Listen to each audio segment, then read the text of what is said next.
资深女星杨秀慧虽已迈入53岁，身材外貌却十分冻龄，至今仍单身的她，日前在节目中自曝因为不敢内诊，有阴影，因此都会尽量避免使用下体，让在场来宾听完全笑翻。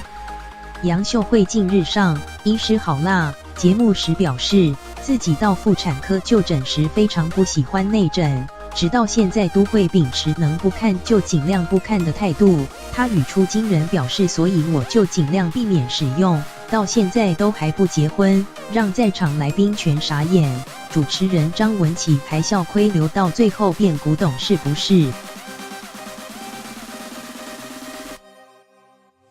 杨秀慧回忆起自己19岁那年和朋友去洗三温暖，没想到私密处竟被感染。当时她不敢跟妈妈说我下面好痒，担心被误会在外面乱搞，在有人建议下前往妇产科就诊。